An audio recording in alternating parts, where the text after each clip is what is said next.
కేశ్ ప్రసాద్ గారు హిందూపూర్లో మంత్రి పదవి ఇవ్వాలి బాలకృష్ణకి, హిందూపూర్ ఎమ్మెల్యేకి అని కార్యకర్తలు, అభిమానులు అంటే ధర్నా చేయటం, అంటే నినాదాలు చేయటం ఎట్లా చూడొచ్చు?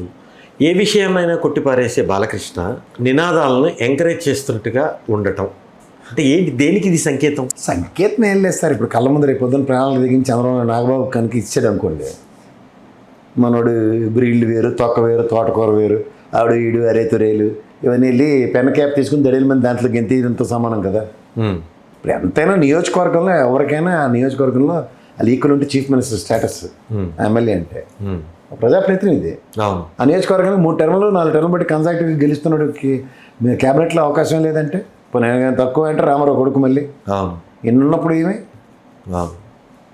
ఏట్లేని లోకేష్ గారికి 2 సార్లు అవుట్ ఇస్తారు వీడు మావాడే అని. ఇంత మాట్లాడి మనిషి ఈ పార్టీ నాది, మా నాన్న పెట్టిన పార్టీ ఇలాంటి మాటలు ఎందుకు మాట్లాడ్డా ఆయన? ఇప్పటికి కూడా మాట్లాడు అంటే కాంట్రడిక్షన్స్ గురించి కాదు, ఓవరాల్గా అతని ఎబిలిటీ, క్యాపబిలిటీ చూపించే సామర్థ్యం ఇప్పటిదాకా అతను ఏం ప్రదర్శించలేదు పార్టీ పరంగా. ఎంతసేపు ఏదో చూడండి చెట్టు పేరు చెప్పుకుని అమ్ముకునే కాయలు బ్యాచే తప్ప ఇంకేం లేదు. అంటే ఇప్పుడు ఇది తెర మీదకి రావటం అంటే సోషల్ మీడియాలో జరుగుతున్న చర్చ ఏంటంటే మీరు అన్నట్టు నాగబాబుకి ఇవ్వాల్సి వస్తుంది, నాగబాబుకి ఇచ్చి నీకు ఇవ్వకపోతే డైరెక్ట్గా పెనకేపు తీసి డైరెక్ట్ గెంతిడి అతను ఎంతకన్నా దైద్రగొట్టమని ఇంకోటి ఉండదు. చిచే అనుకుని పక్కపోవడం ఎవరైనా సరే. 2 వైపుల డిమాండ్లు ఉన్నాయి కాబట్టి ఈ విషయాన్ని ఇద్దరికి నోట్లు మట్టి కొడతారు చంద్రబాబు నాయుడు. ఆ విషయంలో తిరగలేదు. దానికోసమే ఇప్పుడు తెర మీదకి వచ్చింది. అదేనా అనుకోవచ్చు, ఇదేనా అనుకోవచ్చు. ఓవరాల్గా అయితే నాగబాబుకి ఇచ్చి ఇంక ఇవ్వకపోతే మాత్రం డైరెక్ట్ పెనకేపు తీసి గెంతిడి అవుతున్నాం. మామాట్లేదు దీంట్లో. నాది పెద్ద విశ్లేషణ కూడా ఉండదు, టైం వేస్ట్ అని చెప్పడం కూడా. ఫస్ట్ మినిస్టర్ అవ్వడానికి అర్హత లేదు.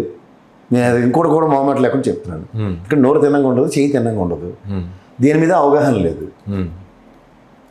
నాకు తెలిసి అగ్రికల్చర్ బీఎస్సీ చదివాడైనా, వ్యవసాయ శాఖ ఏదైనా ఇస్తే కాస్త అలా నరి నడమూరలాగా ఏమైనా ఇన్నోవేటివ్ టెక్నాలజీస్ ఏమైనా సాంస్కృతిక టైం వేస్ట్. మంద బూతులు నోటిపితే బూతులు మాడుతుండే, ఆ బూతులతో సాంస్కృతిక శాఖను భ్రష్టు పట్టించడం తప్ప ఇంకేం లేదు. అది ఇస్తేనే టైం వేస్ట్ అసలు. చిచ్చే అది ఇచ్చారంటే ఇంకా అవమానం. అంటే కళారంగంలో ఉన్నారు కదా, కళ వల్లకాడ వాళ్ళ నాన్న ధర్మం అంటే కళాకారులు వీళ్ళందరూ, చిరంజీవి గారి ధర్మం అని వీళ్ళందరూ కళాకారులు, అంతకన్నా ఇంకేముంది సార్. ఆ కళ, దాని సామర్థ్యం, దాని కథ అంతా వేరు. అదంతా రామారావు గారు, నాగేశ్వరరావు గారు, మానబోడు కృష్ణ, సోహన్ బాబు గారు ఇలాంటి వాళ్ళతోనే అయిపోయింది సార్. అది తర్వాత అంతా వ్యాపారం వేరు, నటన వేరు. ఇప్పుడు ఇది జరుగుతుందంతా వ్యాపారమే, సర్వీస్ కిందకి రాదు రాజకీయం. కళామ్మ తల్లికి సేవ చేయడం అంటే ఆ పెద్దవాళ్ళు శ్రీరంగారావు గారు, రామారావు గారు, నాగేశ్వరరావు గారు అవన్నీ అలా అలా అలా చెప్పుకోవచ్చు. అది సేవా తత్పరతను కళారంగానికి ఒక కన్న తల్లి లేడిది. దానికి మనం రుణం తీర్చుకోవాలన్న తాపత్రయంతో 10 మందిని అలరించడానికి వాళ్ళు చేసిన తాపత్రయం ముందు ఈ లీడ్ చేస్తుంటారు.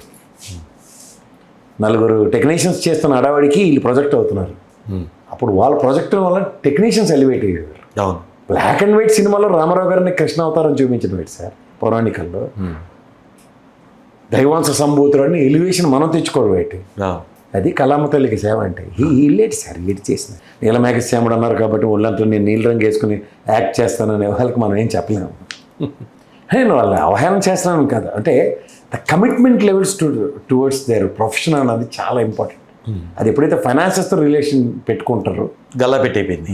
అది గల్లా పెట్టింది. కళామ్మ తల్లి సేవను మాత్రం దయించోడు చెప్పకండి ప్లీజ్. ఒకసారి దాసనారాయణ గారు ఇంటర్వ్యూ చూడండి, ఒకసారి చెప్పండి. మీరు స్టూడియోలో పెట్టరు అంటే నేను ఎవరి మీద ఆధారపడను, నాకు అంత స్వయం ప్రతిపత్తి లేదు, స్టూడియో పెట్టే అంత సామర్థ్యం నాకు లేదు, ప్రభుత్వం దగ్గర నుంచి అర్థించి సేవ చేయడానికి నేను సిద్ధంగా లేదు.